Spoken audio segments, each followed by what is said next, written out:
Hi, everyone. Thanks for joining us. Welcome to another one of Primary Intelligence's Industry Insights series. Today's webinar is the 3 customer experience best practices to keep your customers coming back. I'm Connie Schlossberg, the digital marketing specialist here at Primary Intelligence, and I will be your host for today. Just a few quick housekeeping items before we get started. The presentation is going to be recorded today, so I do have all the phone lines muted.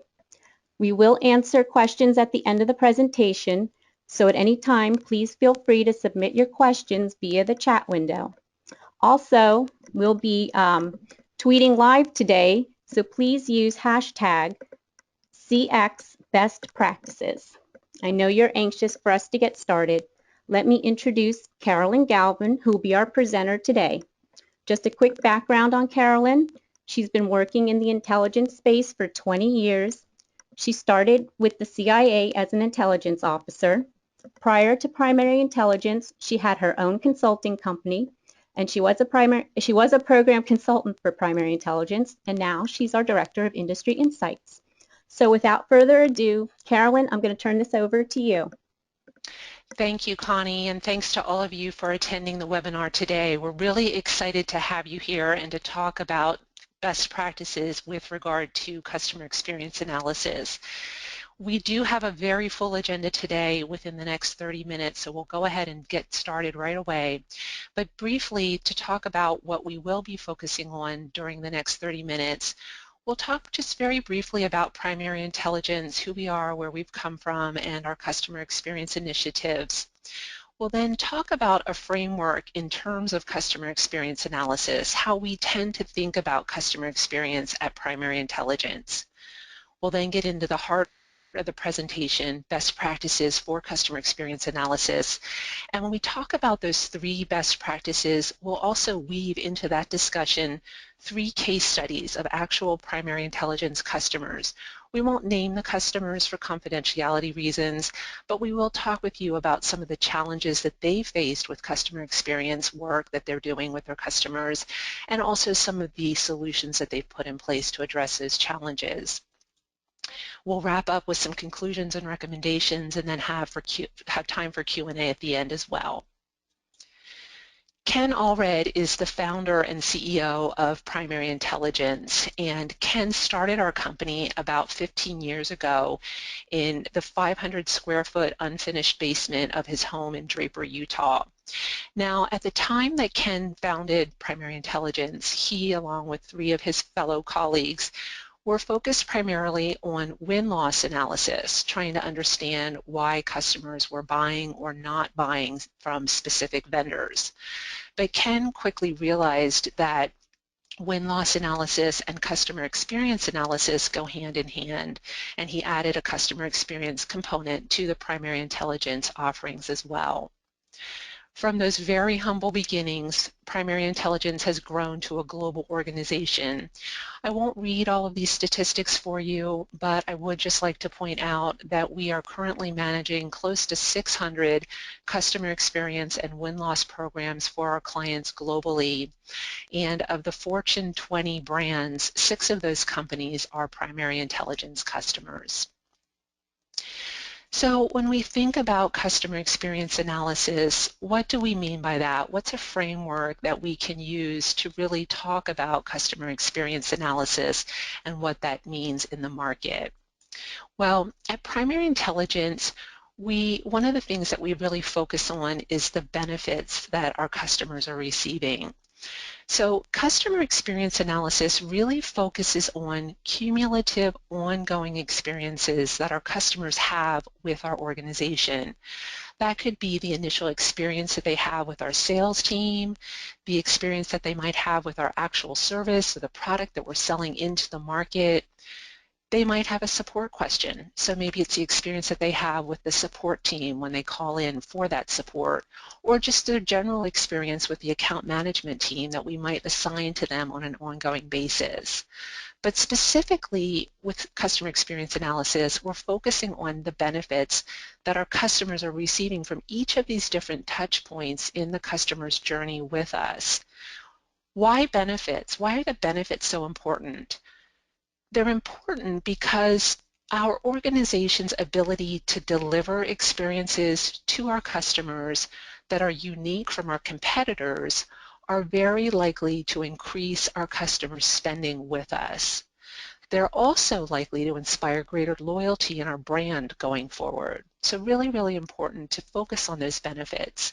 And in the picture that I've got on the screen here, we have a picture of a keyboard, a monitor, a CPU for a computer. And when we buy a product such as a computer, we're not necessarily buying that product for the product's sake to have a computer sitting on our desk, but we're buying it for the benefits that that product bestows to us. So maybe I'm an author and I want to use my computer to write a book. It's much easier to use a computer than a typewriter. Or maybe I'd like to stay focused with friends or family, people that I know from college. Much easier to do that with a computer versus maybe a handwritten note. So again, just really focusing on the benefits that our customers are receiving from the solutions that we're providing to them. The second area in terms of just this framework for customer experience analysis is the fact that our primary goal for most CX programs is not only to retain existing customers, but really to grow the business with them through cross-sell and upsell opportunities. This is important for obvious reasons, right? We all want to grow our business. We all want to grow our share in the market. Quantitatively, though, it's also very important because studies have shown that it costs between 4 and 10 times more to acquire a new customer than it does to preserve and grow an existing one. Now, some people put this cost at 30 times more to acquire a new customer than to keep an existing customer.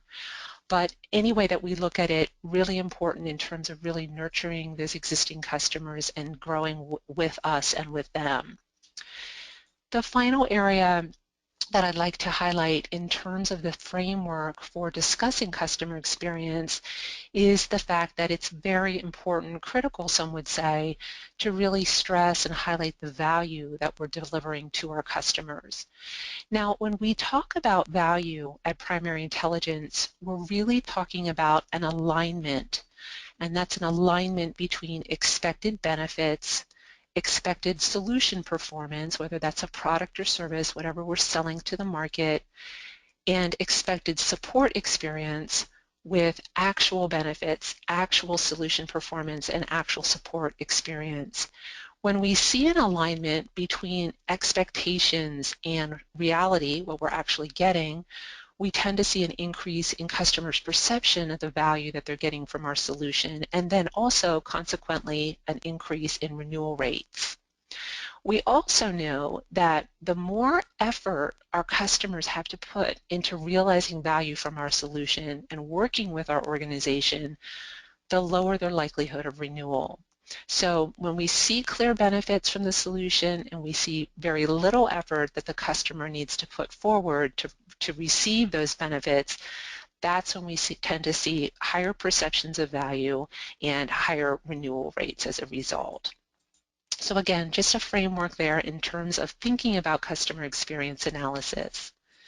And now we'll turn to, again, the heart of the presentation, our 3 most important customer experience best practices to think about. We'll go ahead and start with the first one. And here, we believe that it's critical to look at customer experience analysis holistically. Now, some of the firms that we work with at Primary Intelligence, especially some of our newer clients, tend to put customer experience in one specific department or one specific functional area. A lot of times the support organization is a very logical place to put customer experience analysis and programs because there's a lot of customer touch points in the support organization. And that's fine that companies are doing that. It's great that they're doing the programs. But we believe that customer experience needs to be broader. It needs to encompass other areas of the organization as well. We need to be using customer experience analysis really to guide our strategy. Maybe our customers can take us to new markets, new geographic markets, new segmentation markets, maybe SMB or enterprise if we're not there already. We also can use customer experience feedback to improve features and functionality in our products or our services, to improve our support performance definitely, and also to look for better sales training opportunities, cross-sell, upsell opportunities that are important to our customers that we may not have been aware of. Now, the customer case study that I'd like to talk with you about to really examine this best practice is a financial services company, financial services and insurance. They are a primary intelligence client, and they are a large company with offices throughout the United States and Canada. They're also thinking about expanding into other international areas as well. Overall, they have had very strong, very high CX scores.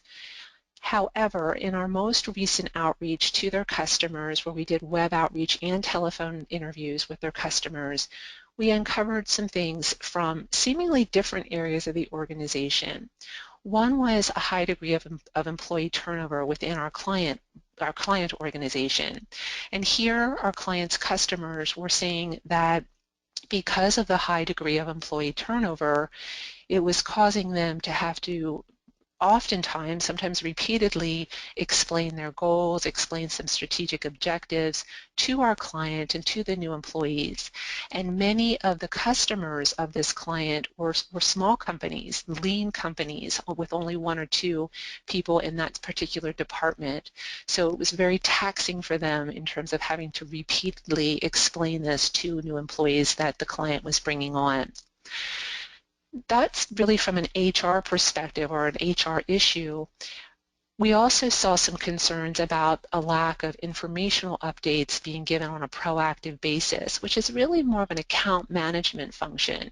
But here the customers were saying, you know, there's a lot of new regulations, there are not a lot of new laws and legislation. We really need to make sure that we're ahead of the curve in understanding what the laws and the regulations are and making sure that we're in compliance. Now, importantly, because our client was not providing this information, their customers started looking for this information in other places. And as you can imagine, our clients' competitors were only too happy to start supplying that to them. So really looking for an in here in terms of perhaps capturing our clients' customers and taking them away from a competitive standpoint. So in terms of a solution, this particular client launched some very detailed feedback and review sessions, looking not only at one part of the organization, but looking very holistically at the feedback, pulling in different groups, product, sales, support, HR, training, lots of different organizations, and really trying to understand from a holistic standpoint the different touch points into that customer organization. Now, as I mentioned, overall, this client has very high scores in terms of CX, but some of their customers, a small handful, were extremely unhappy, on the edge of defecting. And so once they realized this and saw this extremely unhappy feedback, they initiated some very personal outreach to that group of customers. They also set up a plan for just ongoing continued outreach, really trying to keep a finger on the pulse of what's happening within the customer organization, again, from different touch points in the customer base. As a result of going through very detailed feedback, they've identified some root cause issues and have worked through those root cause issues. They have prevented some of their key customers from defecting, very, very critical for them, and they've been able to maintain high scores in CX feedback overall. So again, key learning here is using customer experience feedback holistically throughout the entire organization, not just looking at it from one small slice within the organization. The second best practice that I'd like to focus on is the importance of having cross-functional teams, really being collaborative in terms of our follow-up with our customers. Now, we all know that when we go out to our customer base and we ask them for feedback, it's really important that we show them that we've heard them, that we're making steps to address their feedback and respond to their concerns. This is especially important if we're asking our customers for feedback on an ongoing basis And it's especially important if we start to see trends within that feedback, especially if it's consistent trends from different segments within our customer base. They're having consistently the same problems with us that we really need to address. In doing that follow-up work, it's important that we create teams that are working together to ensure that different touch points into the customer are considered. One example of this would be if we hear consistent feedback that a new product feature or functionality would be very helpful to our customers.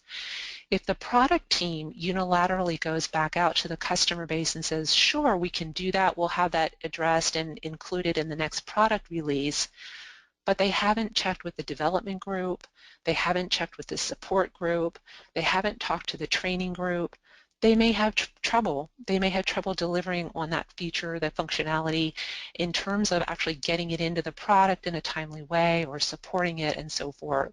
So really important here in terms of keeping everyone on the same page when we do communicate back out to our customer base. The case study that accompanies this best practice is a technology company, and this is a smaller company based in the United States, but they do have offices throughout the United States.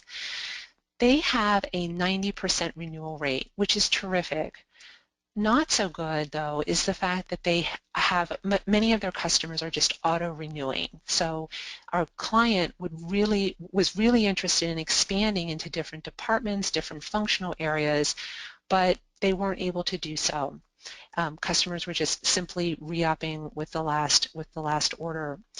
And part of the reason that the client was not able to expand was that their customers were really struggling to identify value in the client's solution. And part of the reason for this was that although our client was perceived very favorably by senior executives within customer organizations, they were perceived poorly by mid-level managers and directors. It was this group of people, the mid-level managers and directors, who were burdened with day-to-day problems, technical issues that were coming up repeatedly. And until this client did the program with us, they didn't realize that there was this dichotomy in the perception of their customer base toward them. So in terms of a solution, they did form cross-functional teams. They looked at opportunities really to make some important changes to their product, and they were specifically focused in on the feedback from the mid-level managers and the directors, really trying to understand those burdens and to address the concerns that they had. As a result, they were able to make some changes, really expand the scope of their products. They could eliminate a majority of the error messages and the support tickets that they were receiving. And they also, because they could reduce the overall support volume, they were able to focus in on some key issues and key error messages that customers were having. So this dramatically increased the customer experience, overall customer experience, but also just the customer experience feedback scores for those mid-level managers and directors. The other thing is that they were able to start expanding into their customer base. 31% of our clients' customers added more services beyond what they were currently using as a result of these changes, things like mobile capabilities, more security features, things that our client was really interested in pushing out into the customer base. And then also importantly, at the time, this client had one of their top customers was in the process of leaving them, process of defecting, and they were able to offer a free trial to this customer with their new offering. They were able to successfully resell them on the benefits of the solution and save that customer. So really, really critical in terms of preventing a defection and increasing customer satisfaction. Again, working very collaboratively, making sure everyone was on the same page with regard to the touch points back out to the customer base. The third and final best practice that I'd like to focus on today is the importance of making our customer experience efforts known throughout our own organizations. So in the same way that our customers need to know how our customer experience efforts are progressing, our internal employees do too.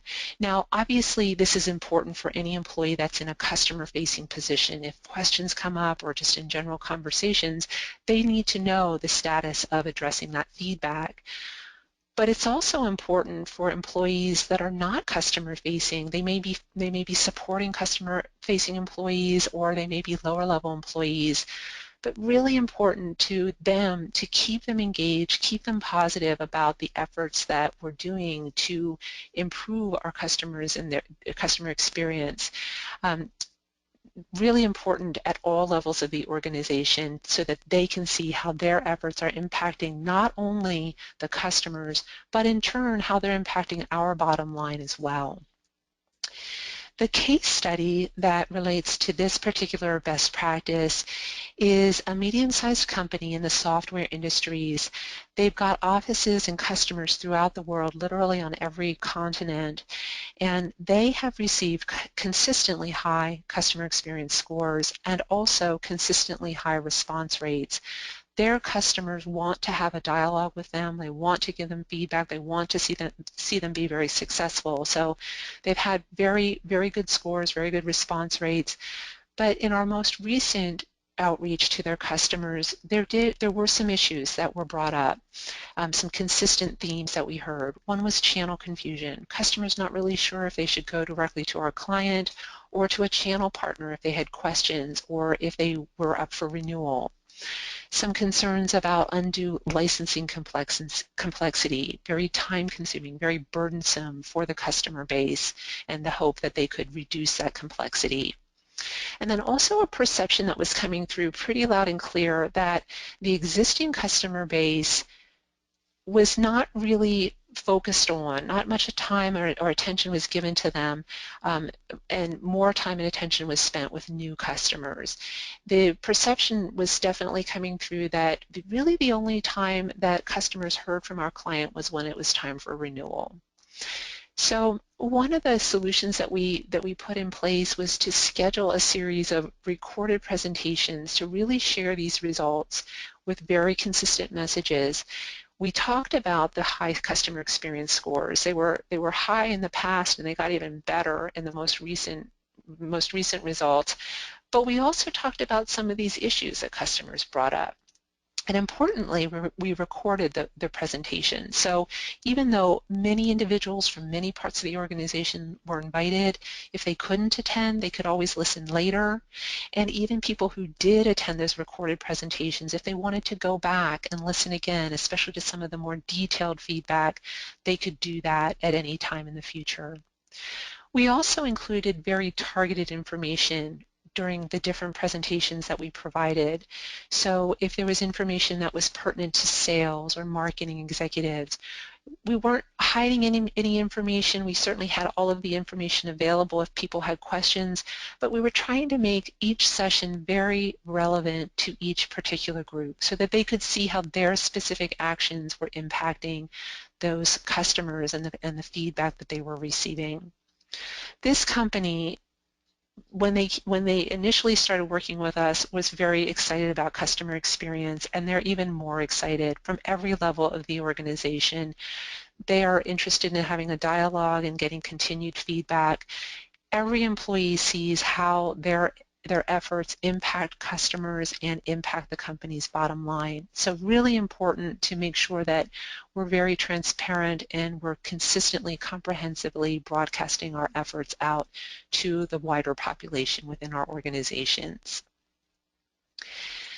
So I'll just wrap up with some highlights from the discussion today and a couple of recommendations. We talked initially about using customer experience holistically, again, not just on a department by department or a functional basis, but really making sure that all of the touch points that customers have with our organization are evaluated and addressed. That really leads to the second point of making sure that our programs are tightly coupled so that different groups are aware of what each other is doing. Cross-functional teams are working together. We talked about promoting and communicating our efforts throughout the organization in our third best practice and case study. And then at the beginning, we also talked about determining customers' loyalty and looking for barriers and promoters of value. So how hard or how easy is it for our customers to do business with us? Are there any ways that we can lower some barriers? Are expectations and reality, are they in alignment so that we can really increase value for our customers? And then the last point that I would make here is a request, a plea, if you will, to participate in our State of Customer Experience survey if you haven't done so already. This is the first time that Primary Intelligence has done a State of Customer Experience survey and report, and we would really appreciate your participation. If you do agree and are willing and able to participate, we will send you a copy of the entire report when we publish it in the fourth quarter. When we did a sister publication on state of win-loss in late May, that study was over 100 pages, and we're hoping that our state of customer experience study is equally as robust. So we won't just send you the executive summary, we will send you the entire report free of charge if you participate. If you're willing and interested, we'll also enter your name into a drawing for either a $100 Amazon gift card or a Google Chromebook. So if you are interested in participating, we've got a link here that you can go to and find the survey as well as some additional information. We have added this slide as an attachment in the GoToWebinar console. It's entitled Primary Intelligence Helpful Links. So you will be able to go ahead and download this page, and you won't need to write down all of these links individually. And of course, the presentation will be available on our website within the next 24 hours. So with that, I'd like to turn it back over to Connie for any questions that have come up during the presentation today. Yes, Carolyn, we do have a couple of questions. The first one is, once you find out what's keeping the customer from renewing, what should be your first step to save the account? That's a great question. So once we find out that a customer is not renewing, the first step is really the importance of getting more information, uncovering why they're not renewing, having conversations with the customer at different levels of the organization. Maybe it's one overarching problem that the customer is having. Maybe it's several different problems that are just accumulating through the account, and the customer is finally just ready to call it quits with us. But really getting more information. Hopefully it doesn't get to this stage. If you've got a customer experience program in place, hopefully you'll see these red flags and you can address them quickly and nip it at the bud. But if it does get to the point where you thought you had happy customers and you find out that you've got a defector, really important to go in and understand the nuances and the key factors that are driving that decision. Great, thanks, Carolyn. We have, looks like we have time for one more. What's the best way to get employees on board with implementing customer experience best practices? Can you give like an example? That's a great question as well. I think the case study that we used with the company that's in the software industry who was very communicative to all different levels of the organization is really critical. Just as children take their direction from parents, employees oftentimes will take their direction from the executive level within an organization. And we have seen that when the executive team and the management team within organizations sends a message that they are serious about customer experience programs and customer experience analysis, that employees start to get serious about it too. So I would say sending the message that it's a priority within the organization, and also communicating consistently and comprehensively. I don't think in programs like this that you can over-communicate to people. I think that being very proactive in terms of telling people what you're doing and how it will benefit not only customers, but how it will also benefit the company and those employees as well is a critical part of getting people excited about the program. If there are any other questions, I will follow up with people individually after the webinar today. but I want to be very respectful of everyone's time. So just in concluding, we would love to have a dialogue with you. Would love to, if you would connect with us. We are on LinkedIn, Twitter. We've got a blog on the Primary Intelligence website. We'd love to hear from you in any and all of these places. So please feel free to get in touch with us. And with that, I would like to just say a great big thank you to everyone. And again, a plea, a request, if you would like to participate in our State of Customer Experience survey, we would really like to have your feedback. Thank you so much, everyone. Appreciate your time. Thanks, everyone. Have a great day. See ya.